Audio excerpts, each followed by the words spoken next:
This is card from the cops. Yeah, I don't know. Just said we got another call and we came again. We still gotta make sure. You don't think? Back up. Please, back up. We just come in and just check. We just need to make sure everybody in here is Notice how he tried to prevent the cop from entering the apartment and walked away suspiciously. Well, it turns out he was actually up to no good. And I know the trial has already made it so we expect this type of move from Amber's people, but trust me, this is overboard even for Amber's team. Interested in finding out what just got exposed about her and her so-called friends? Then stick around till the end. During the trial between Johnny Depp and his ex-wife, the actor revealed that Amber and her friends had basically plotted to lie against him. And that would have passed off as just talk and video footage confirming what he said didn't get out.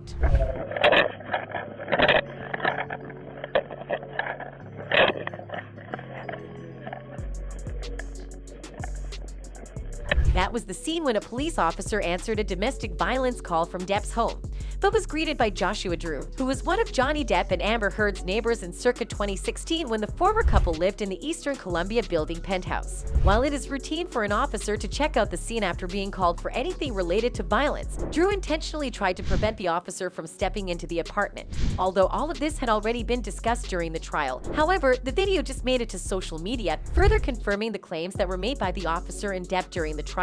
Talking about the incident from 2016 where Amber claims the cop was called because Johnny had thrown a phone at her face, police officer Tyler Haddon of the Los Angeles Police Department said that Amber and her friends intentionally tried to impede his and his partner's jobs, which explains why Josh Drew was trying to prevent them from stepping inside.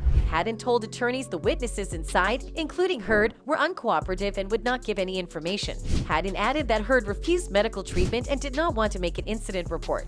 Haddon also told attorneys Heard didn't have any injuries. When pressed about the redness on Heard's face, Haddon said it appeared to be from crying. The officer also said he recorded the incident as a verbal dispute because there were no signs a crime occurred. Haddon's partner, Officer Melissa Seens, was also questioned about the incident and gave a similar account. I did a sweep of the location for the suspect, Seens said. The officers searched 2 penthouses and found nothing. When asked by attorneys about red marks on Heard's face, Seens also said Heard looked flushed like she'd been crying and said she didn't see any injuries. Seens also told the court that Heard and her friends refused to cooperate. Of course, this only goes to further prove just how diabolical Amber and her friends were about their claims, and it has been a full-blown conversation on social media for some time now. One user wrote, "There are crime scene photos which were later published in the tabloids which were clearly staged. A wicker basket of fruit strewn on the rug by the refrigerator. In one of the 2 body cam videos, you can see that same basket of fruit sitting up on the island counter intact." It doesn't exactly take a genius to know that something about the whole incident was fishy, and if the people can spot it, we'll see how she plans to spin it when it comes up in the appeal. Remember that these are based on theories and research and should be regarded as such. That's it for now, guys. Goodbye.